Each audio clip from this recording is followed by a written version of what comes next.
In this episode of the Business of E-commerce, I talk about 6 tips for entrepreneurs to supercharge their morning. This is the Business of E-commerce, episode 128.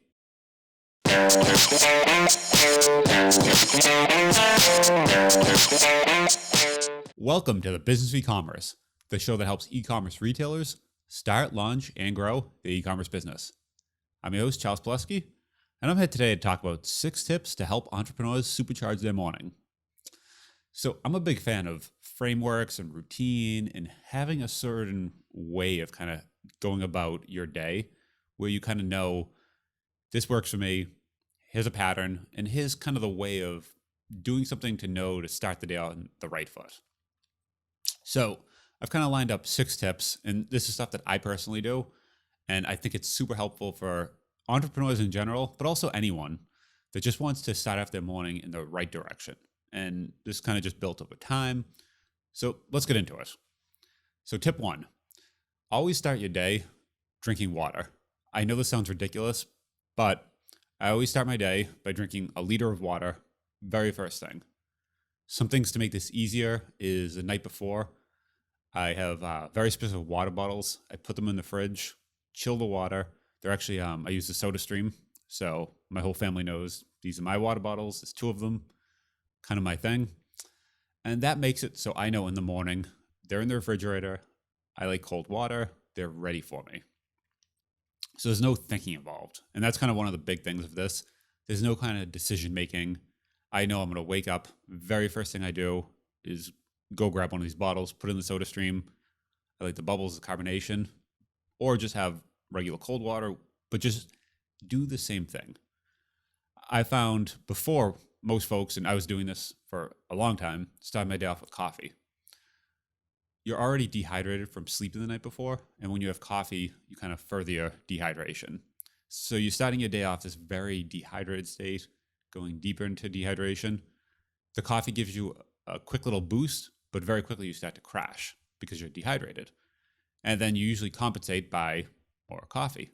So by the time you start working at this point, you're starting your day off at this extreme low, this kind of dehydrated, and you're trying to dig out of this like dehydrated hole. I don't know how else to explain it, but you're already like in a very bad place. And then you're trying to play catch up the whole day. And a lot of times what happens is you're so tired and you need to work at 8, 9 a.m. that you drink more coffee. And it just starts this downward spiral. So I've kind of found by starting your day off, very first thing, basically just chugging a liter of water, all of a sudden you have all that water back that you've kind of lost overnight, and you start your day off this much better place. And when you do drink coffee, you'll find that you don't drink as much because, well, A, your stomach's full of water, and then B, I think a lot of times you're consuming coffee in the morning because you're thirsty. So it's very hard to tell the difference of you like the taste, you like the feeling, but also you might just be thirsty. And kind of all together, it puts you in this more dehydrated state. So don't do that. Start your day no matter what. 1 liter of water, cold, whatever you want to do, but just make sure you have it ready. So however you consume it, put it in that place, get the bottle full, do everything the night before so that you know, and some people put it on their nightstand. The night before, it's there. You know when you wake up, very first thing, you know where to find it. It's ready for you. You don't have to go and get your Brita, your water filter out. It's ready. It's in the bottle. So have a bottle specific for you for this purpose. Tip number 2, 5 minutes of silence. And by silence, some people pray, some people meditate, some people just sit in silence. Find whatever works for you. And just give yourself 5 minutes. And this is the very first thing you do in the morning of just nothing. Wake up and just breathe, pray, meditate, whatever that is. But that 5 minutes will all of a sudden get everything a lot more calm in your day. Just kind of waking up. So, it's big all of a sudden. You open your eyes, the sun, drink your water, and you just want to get to a place of clear your head. Maybe you had thoughts from the night before, and this will just kind of slow everything down. A couple apps. I'm a big fan of Insight Timer. They have different guided meditations. They have just audio, kind of just calm audio to kind of listen to. So you can pop in headphones or just sit in silence. Either way. Another app is Calm. I think a lot of people use that. Just something, again, timed. You know it's going to be 5 minutes. So it's not something also that you have to dedicate, hey, I have to meditate. I have to spend an hour doing this every morning. I have to do this big ritual. 5 minutes. And I think in a lot of cases, if you're kind of running short on time, 2 to 3 minutes. Just do something. Just give yourself this time and just block this off every morning. So when you wake up, this is the second thing you're going to do. Go there and it just calms you down. So tip number 3, journal. This is something I've resisted for a super, super long time. I thought it was this big process. I thought, I just don't have time. You wake up, you're busy. You want to do all these things first thing in the morning. But some of these things are to slow you down, to kind of, not just wake up and go, go, go, go. Wake up and get calm. Journal. And by journal, so something I found, there's a bunch of these out there. The 5-minute journal has been very helpful. It's a predefined journal page for every day. And this is a physical paper journal. They also have a digital version. I particularly like the paper version just because I know if I'm on my iPad and I'm doing this, I can always flip over and play some game or check email. I know it's always kind of hidden behind and lurking in the iPad. But with a paper copy, there's really nothing that can, distract you, right? 5-minute journal. I'll link to it in the show notes. But it has 3 questions in the morning, 2 questions in the evening. Highly recommend it. The morning questions are: what are you grateful for? What would make today great? And a daily affirmation. I think that's super powerful to do each morning, and it doesn't take much time. Literally, it's a 5-minute journal. Most times, once you do it a few times, it'll probably take you a lot less than that. But it just gives you that moment of just slowing down in the morning and just kind of thinking a little. And I found it super helpful. The other thing to do about this is also, same deal with the water, leave it in the exact same place every day. There's no thinking involved. And you'll kind of find that pattern here. Put it on your nightstand, put it on your coffee table, wherever it is, no one's going to touch it, and it's going to be there when you wake up. I even leave a pen inside the journal so that I know I'm not even going to look for a pen. I'm going to wake up, there's a pen in the journal, it's on my nightstand, I can just grab it, it never moves, that's just where it lives, and I make sure it's always there the night before. So there's no thinking involved in this process. So you wake up, meditate, grab your journal, 3 questions, very straightforward. It's something that I resisted. I kind of thought you had to wake up and journaling, and you have this. The other thing, you always have this journal with just a bunch of blank lines, and you start and you could just keep going, right? And then all of a sudden there's 30 minutes, whatever. And at some point, it's kind of like starting off the gym and saying, hey, I'm going to go to the gym very first time for 3 hours. Very quickly, you're going to burn out. It's better off. Start something small like this. It's very achievable. Anyone can do it. So I'll link to it in the show notes, 5-minute journal. There's some other versions, but I kind of found this one that works for me. Next thing, read. Read something. I usually am probably reading business books. They kind of help charge me in the morning, get some ideas flowing. It's up to you. I think kind of fiction is a little more relaxing. And this is kind of when I start ramping up at this point. I like to use the Kindle. Same deal. It actually lives right on top of the journal. So I know in the morning I wake up, pick them up. They're always together. And I'm not saying read very long. Usually a chapter, usually about 5 to 10 minutes sort of thing.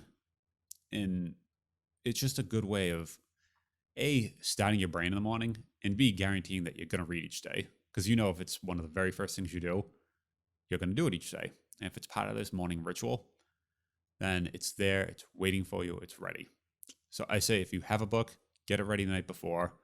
If you have a Kindle, have it set up so when you turn it on, it's on that page. You don't have to do anything. You start and you read 5 to 10 minutes. Just take this time for yourself. And over the course of a year, you will be shocked at how many books you can go through. A lot of times people don't read, they don't have time, they're too busy. This just gets it. You're guaranteed you're going to do a little each day. And some of your best thoughts, now that your mind is clear, you haven't started taking any outside stimulus in yet, you can really kind of absorb some of these lessons and if you're reading business books. Next up, and this is kind of the anti-habit, tip number 6, do not consume anything.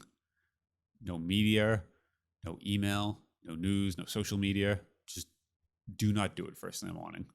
For years, I was one of those people, very first thing I'd wake up, um, open your email, start going through. I've since turned off all notifications on my phone. So when you wake up, nothing. It's just a phone.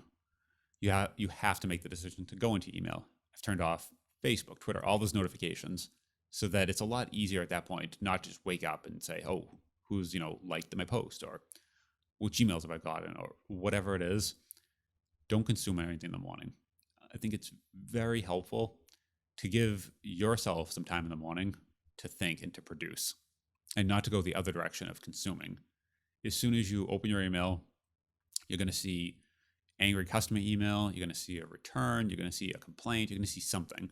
Even sometimes you see something good. You're going to see, hey, we got this huge sale. We got, someone wants a partner, someone wants to do that. You see all this stuff, and all of a sudden your mind starts zipping in that direction. So it could be positive or negative, but either way, it's not your agenda. So all of a sudden now you're working on someone else's agenda. Even the news, you start thinking about what's going on in the world, all these different things. There's a lot of fear in the news, that sort of thing. So your mind just zips in this direction in the morning that's not your direction. It's someone else's agenda. Don't let someone else control your morning. This is your time. Don't consume anything first in the morning. There'll be time for that later. So just don't consume first in the morning. Tip number 6, and I think this is the tip that kind of brings it all together, is plan. At this point now, your mind is clear. You've had your water. Maybe you make your first coffee. Stop planning your day now. I think a lot of folks let their day kind of let their email, their phone, everything kind of control them. This is your one moment to take control of the day. And it's the easiest time because so far you've not consumed anything, you've not read anything. You can decide, what should I be working on today? What's my highest impact opportunities? What should I be doing with my time? And this is that short little window that you get. No one else has told you anything yet, and it's yours. So same company that makes a 5-minute journal, they also make a productivity planner. It's similar, little book, paper. I think it's great. I'll link to it in the show notes. It kind of goes through what's your most important task of today, secondary tasks, and then there's also a weekly wrap up. What are the most important tasks of the week? What did you get done? You can read about it on the site. I'll link to it. But I think the format itself is super helpful. It also does some, helps you during the day with some Pomodoro, if that's what you're into. I think just if you're using it even as a planner alone, go for it. It's great to just start thinking at the very beginning of the day, what is my most important task? What am I going to get done first? And that's usually a task that it's something that you know is going to help the business, and it's not what everyone else is telling you to do. So it's not the most urgent customer email, the most urgent, what's on fire that day. This is something you say, what will kind of push us forward? What is something that's not this like super high, everything's on fire task, but what is this larger picture task? It's not going to give you that dopamine rush of, hey, there was an angry customer and I helped solve their problem, because that makes you feel good, right? Everyone wants to kind of get in there and get their hands dirty. At least I do. And that gives you this momentary kind of high. But make these tasks, especially the very first one, something that's bigger picture, something that isn't going to help today necessarily, but in the long run, it's going to push the business forward. And this is your time to start to plan that. So take your time in the morning. Same deal with the journal. I like pen and paper on this. And there are online versions. Obviously, there's a million of them. Pen and paper helps. Same reason. There's no distraction. There's nothing taking away from, that's going to take your attention away. It's not an iPad where you can kind of just double click, switch to a different app and start playing a game or, again, checking your email. So I prefer pen and paper. Also, same thing. I keep the pen inside the journal. There's no looking for a pen. I actually use a particular type of pen, the Pilot G2, very super fine pen. So I have a particular pen I like. I keep it in the same place, one in the journal, one in the planner. And I also keep this kind of a little sandwich, Kindle, journal, planner. So it all sits on the nightstand. So again, there's no thinking. You kind of just wake up and just grab this little bundle of paper and Kindles. Go down to wherever you're going to do this each day. I know couch, I sit in the same place each day. And I know as long as I get up, so I have a family, young kids, and that's the other thing that makes this tough. You need to plan to just get up a little earlier than ever else. So you have this 20 minutes, this half an hour of your time in the morning. And it doesn't take very long. But as long as you kind of just plan your alarm, set a little early, you'll have this time for yourself. No one will be up yet. The house will be quiet. And I know if you have young kids, this is tough, but blocking off your time really helps with this. And I think it's just a habit you have to get into. And at first, it's not easy. And it kind of feels unnatural. The journal takes a lot longer. So the very first day, it doesn't take 5 minutes. It actually takes you 30 minutes. And it's tough. And you sit there. But you start developing a routine, a habit. And it gets a lot easier, I promise. So I think having these tips and this framework, it's something that you know, this is how I'm going to start my day. Super helpful. So let me just run through it real quick again. Tip 1, start your day off with water. Drink water first in the morning. Tip 2, 5-minute moment of silence. Whatever it is, pray, meditate, silence. Just give yourself 5 minutes to calm down, get centered first thing in the morning. Tip 3, journal, write, get your ideas on paper. Super helpful, very first thing in the morning. Tip number 4, read. 5 to 10 minutes, pick a book, something hopefully actionable, something that kind of gets your mind going in the right direction. Over time, you'll definitely appreciate that you did this. Number 5, do not consume any media, news, anything else. This is your time to get your thoughts out onto paper, not getting other people's thoughts coming at you. So do not get any external stimulus first thing in the morning. And tip 6, plan. Plan your highest level activities, how you'll grow your business, what's most important for you to move your business forward. This is your time to plan, and this is going to start your day off right. You're going to now have your agenda for the day. You're going to start your day before all these distractions, before anyone's telling you what they need, putting time on your schedule. You're going to take control. So I highly recommend these 6 steps. I'll put them all in the show notes. I'll also link to the productivity plan, a 5-minute journal, some of those apps. Super helpful. I think if you start your day off like this, or if you have a different routine, leave a comment in the show notes. I'd love to hear what everyone else is doing. So thanks, and follow along this episode. Have a good one.